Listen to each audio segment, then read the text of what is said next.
Hello everyone, welcome back to my channel. Last video में हमने किया था प्रेसिडेंट के बारे में डिटेल में।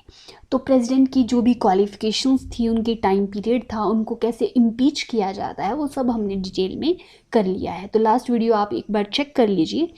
अब हम देखेंगे पार्ट 2 में powers and functions of president. ठीक है, यानी कि हमारे कॉन्स्टिट्यूशन में क्या क्या पावर्स दे दी गई हमारे प्रेसिडेंट को, तो वो हम डिटेल में करते हैं। सबसे पहले जो मोस्ट इम्पॉर्टेंट पावर है प्रेसिडेंट की, पार्डनिंग पावर, वो हम देखेंगे। ठीक है, जो कि जुडिशियल पावर्स के अंदर ही इंक्लूड है। तो पार्डनिंग पावर्स में आर्टिकल 72 में ये मेंशन की गई है हमारे कॉन्स्टिट्यूशन में।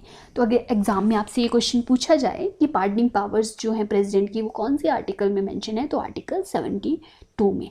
और 5 मेन पार्डनिंग पावर्स हैं प्रेसिडेंट के पास। फर्स्ट है पार्डन। पार्डन का मतलब होता है माफ़ कर देना। तो it removes both the sentence and conviction and completely absolve the convict from all the sentences, punishment and disqualifications. तो पार्डन का मतलब होता है कि प्रेसिडेंट पूरे तरीके से माफ़ कर देंगे, माफ़ कर सकते हैं किसी की सज़ा को। अब मान लीजिए किसी कोई पर्सन है, कन्विक्टेड है और उसको सज़ा मिली है, चाहे 10 साल की फांसी की सज़ा, तो उसकी पनिशमेंट को पूरे तरीके से माफ़ करने की पावर है प्रेसिडेंट के पास। ठीक है, सेकंड देखिए commutation. It denotes the submission of one form of punishment for a lighter form.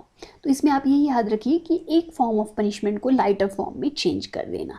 मान लीजिए किसी को डेथ सेंटेंस है तो उसको कम्यूट कर देना रिग्रेस इम्प्रिजनमेंट में, या कुछ सालों के लिए रिग्रेस इम्प्रिजनमेंट में। अगर किसी को रिग्रेस इम्प्रिजनमेंट है तो उसको सिंपल इम्प्रिजनमेंट में चेंज किया जा सकता है। ठीक है, पर इसमें टाइम पीरियड जो है वो चेंज नहीं किया जा सकता कम्यूटेशन में। अब किसी को 10 साल की सज़ा है तो उसकी 5 साल की सज़ा अगर उसको देनी है तो वो किस में होगा, रेमिशन में।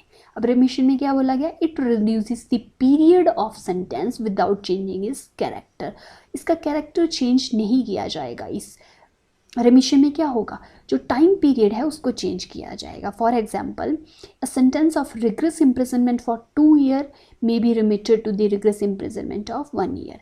अगर किसी को रिग्रेस इम्प्रिजनमेंट है तो इसमें रिग्रेस इम्प्रिजनमेंट ही रहेगी। जबकि कम्यूटेशन में हमने क्या देखा कि रिग्रेस इम्प्रिजनमेंट से सिंपल इम्प्रिजनमेंट कर दी जाएगी।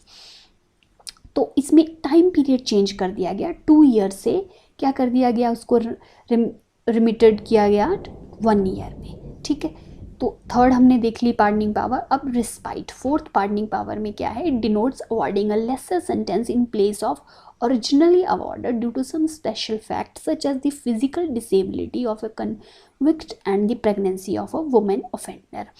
मान लीजिए कोई वुमेन ऑफेंडर है और वो प्रेग्नेंट है, कोई फिजिकली डिसेबल्ड पर्सन है। ठीक है, तो इन केसेस में अगर उनकी सज़ा को माफ़ करना है तो वो इसमें मेंशन किया गया रिस्पाइट में, प्रेसिडेंट के पास ये भी पावर है। किसी भी वुमेन ऑफेंडर जो कि प्रेग्नेंट है तो उसके लिए दया भाव रखना प्रेसिडेंट के लिए कंपलसरी है। मतलब प्रेसिडेंट उसके लिए दया भाव रख सकते हैं कि ये प्रेग्नेंट है तो उसकी सज़ा को कम किया जा सकता है। ठीक है, या लेस किया जा सकता है। ठीक है, अब देखिए लास्ट हमारी पार्डनिंग पावर जो प्रेसिडेंट के पास है, रिप्राइव। रिप्राइव में क्या है, it implies a stay of the execution of a sentence especially that of death for a temporary period. किसी की सज़ा पे, डेथ सेंटेंस पे, ठीक है, एग्जीक्यूशन पे टेम्परेरी पीरियड के लिए स्टे कर लगवा देना, ठीक है, रोक देना। तो ये पावर किसके पास है, प्रेसिडेंट के पास।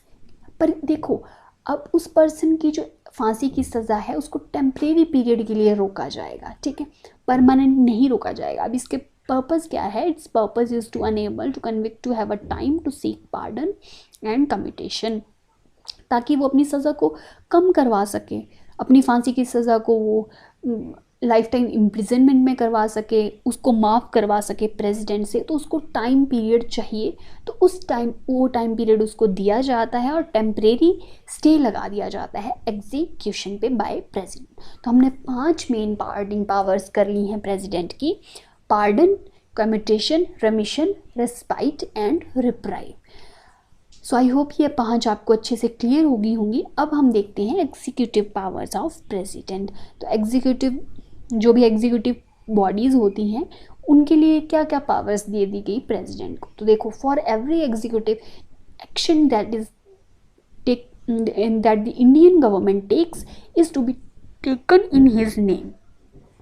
देखो, जो भी एग्जीक्यूटिव एक्शंस लिए जाएंगे बाय इंडियन गवर्नमेंट वो सारे किसके नाम से लिए जाएंगे? प्रेसिडेंट के नाम से। मेनली प्रेसिडेंट जो होंगे वो मेन होंगे उन एक्शंस के लिए रिस्पॉन्सिबल, ठीक है। He appoints the attorney general of India. Attorney general of India को अपॉइंट कौन करते हैं? प्रेसिडेंट अपॉइंट करते हैं। अब ये देखो, अटॉर्नी जनरल ऑफ इंडिया जो हैं वो एग्जीक्यूटिव बॉडीज़ में आते हैं, इसलिए इनको अपॉइंट करने की पावर प्रेसिडेंट के पास है। अब नेशनल कमीशंस की अगर फॉर्मेशन करनी है तो वो भी प्रेसिडेंट के पास पावर है। इनके मेंबर्स को अपॉइंट कौन करते हैं? प्रेसिडेंट करते हैं। अब नेशनल कमीशन किसके लिए बनाए जाते हैं? शेड्यूल्ड कास्ट के लिए बनाए जाते हैं या शेड्यूल्ड ट्राइब्स के लिए बनाए जाते हैं? तो नेशनल कमीशन का पर्पस क्या होता है? ताकि इन्वेस्टिगेट किया जा सके कंडीशंस को शेड्यूल्ड कास्ट के और शेड्यूल्ड ट्राइब्स की। तो उनकी कंडीशन को एक टाइप से इन्वेस्टिगेट करने के लिए इसकी फॉर्मेशन की जाती है बाय प्रेसिडेंट। और एग्जीक्यूटिव पावर्स में और क्या आते हैं? देखो, ये अपॉइंट कर सकते हैं controller and auditor general of India को। अब controller and auditor general of India के बारे में हम डिटेल में जब ये सारी बॉडीज़ करेंगे तब हम करेंगे। अभी के लिए आप इतना याद रखिए कि जो कैग हैं, controller and auditor general of India, उनका आर्टिकल है आर्टिकल 148। अब इलेक्शन कमिश्नर, देखो इलेक्शन कमीशन भी एक बॉडी है हमारे कॉन्स्टिट्यूशन में मेंशन।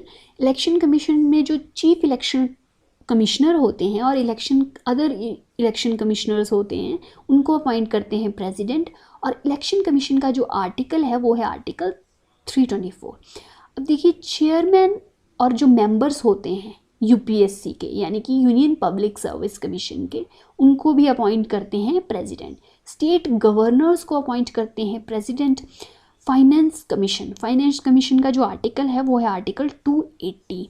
तो ये बहुत इंपॉर्टेंट है। फाइनेंस कमीशन के जो चेयरमैन होते हैं, इनके मेंबर्स होते हैं, उनको भी अपॉइंट करते हैं प्रेसिडेंट।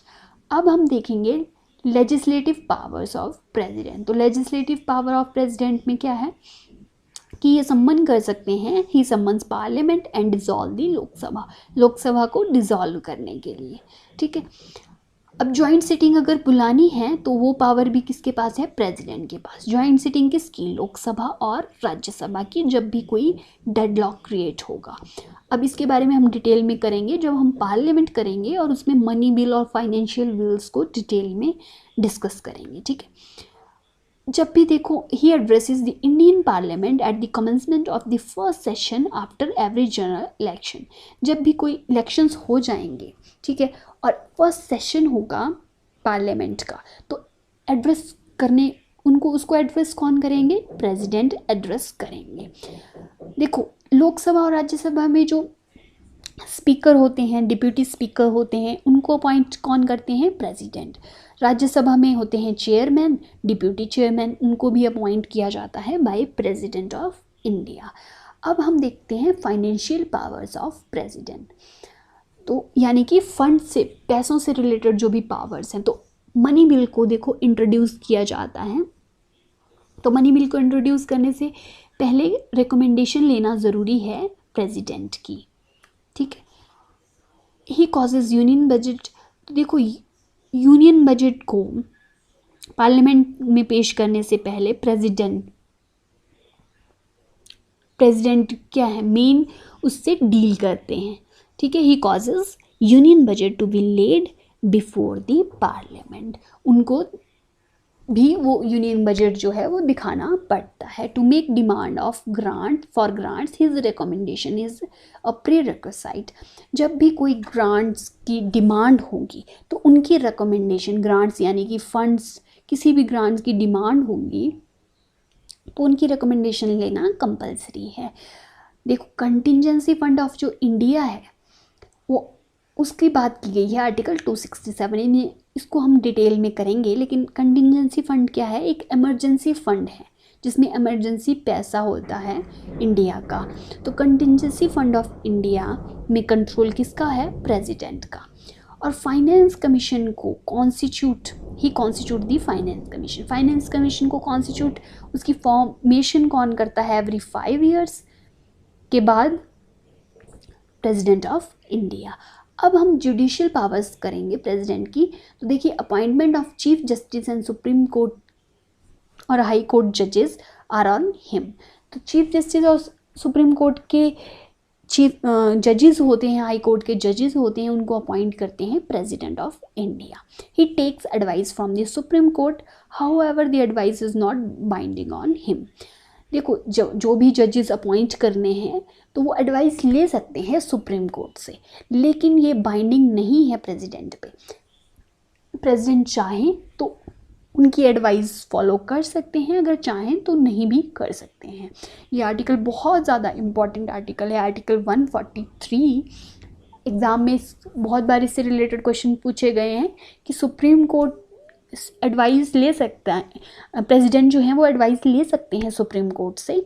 कौन से आर्टिकल में मेंशन किया गया? तो आर्टिकल 143 में।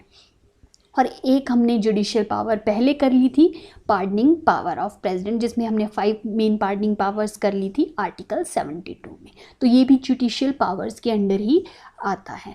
अब हम देखते हैं डिप्लोमेटिक पावर्स ऑफ प्रेसिडेंट। तो देखिए, डिप्लोमेटिक पावर में international treaties and agreements that are approved by parliament are negotiated and concluded in his name। देखो, जो भी इंटरनेशनल ट्रीटीज़ एग्रीमेंट साइन होते हैं पार्लियामेंट में, उसको अप्रूव किया जाता है, तो वो किसके नाम से नेगोशिएट किए जाते हैं और उनको कंक्लूड किया जाता है? प्रेसिडेंट के नाम पे। और देखो, he is the representative of the Indian international representative of India in international forms and affairs.